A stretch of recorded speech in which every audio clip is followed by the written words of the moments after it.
यानंतर बातमी वादाच्या भोवऱ्यात सापडलेल्या मुख्यमंत्र्यांच्या दावोस दौऱ्याबाबतची। मुख्यमंत्र्यांच्या दावोस दौऱ्यावर आदित्य ठाकरेंनी जाहीर आक्षेप घेतलाय।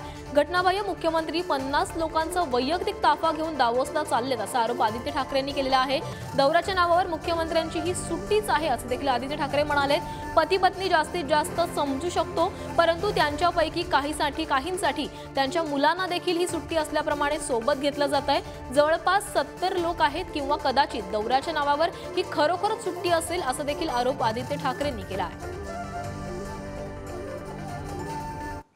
इतके जण कशाला जाताय, वराड निघालाय दावोसला असं म्हणत आदित्य ठाकरे यांनी एकनाथ शिंदेंवर टीका केलेली आहे। पाहूयात ते नेमकं काय म्हणाले। ही सगळी जर यादी आपण पाहिली तर आपल्याला देखील धक्का बसेल की एवढी सगळी लोक डॅव्होसमध्ये नक्की सुट्टी मनवायला चाललेत, सुट्टी करण्यासाठी चाललेत, मजा घेण्यासाठी चाललेत की खरोखर काम करण्यासाठी चाललेत। आणि खरोखर जर काम करायचं असेल तर राज्याचे जे प्रमुख असतात, आता घटनाबाह्य आहेत पण ते त्यांच्याबरोबर 1-2 ACS घेऊन जाऊ शकतात।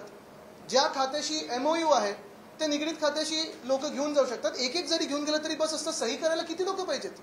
जर कुठच्या बॅगा उचलायच्या असतील, गाडीला धक्का मारायचा असेल, काही खेळ खेळायचा असेल तिथे तर 50 लोक गरजेचे आहेत। पण उगीच आहेत म्हणून घेऊन जायचं, कोणी विचारत नाही म्हणून घेऊन जायचं। केंद्र सरकारचं पण काही अंकुश राहिलाय की नाही मला माहिती नाही, पण खरं तर MEAने विचारलं पाहिजे। आणि मी आज MEAला सवाल करतोय की 50 लोकांचं डेलिगेशन, राष्ट्रीय डेलिगेशन पण 10 ते 12 लोकांपेक्षा जास्ती नसतं, पण हे डेलिगेशन मध्ये कोण आहे पुन्हा एकदा विचारतो मी। ते दलाल मित्र वगैरे ती सगळी कंपनी एक आहे।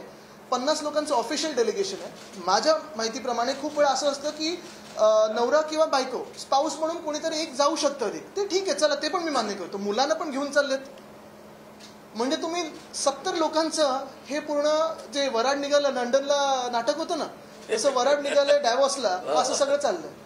मला वाटतं ऑफर अशी आहे हल्ली की मागच्या वेळी जेव्हा तुम्ही गद्दारी केली होती तुम्हाला नुसतं इकडे सुरत बिरतला नेलं होतं। आता जर तुम्ही गद्दारी कराल तर तुम्हाला थेट डॅव्होसला देणार आहेत। बघा तुम्हाला कोणाला जायचंय का। पण हे सगळं असताना वातावरण एवढं गढूळ झालेलं आहे महाराष्ट्रामध्ये। म्हणजे आपण पाहता एका बाजूला महाराष्ट्रामध्ये साधी उद्घाटनं जर करायची असतील MTHL साठी आपल्याला 3 महिने थांबायला लागलं, आपल्याला दिघा रेल्वे स्टेशनसाठी 8 महिने थांबायला लागलं तयार असून, उरण लाईनसाठी देखील 6-7 महिने थांबायला लागलेलं आहे। पुण्याचं एअरपोर्टचं जे नवीन टर्मिनल आहे 4 महिने तयार होऊन तसंच तसं पडलेलं आहे, लोकांसाठी अजून उघडलेलं नाही।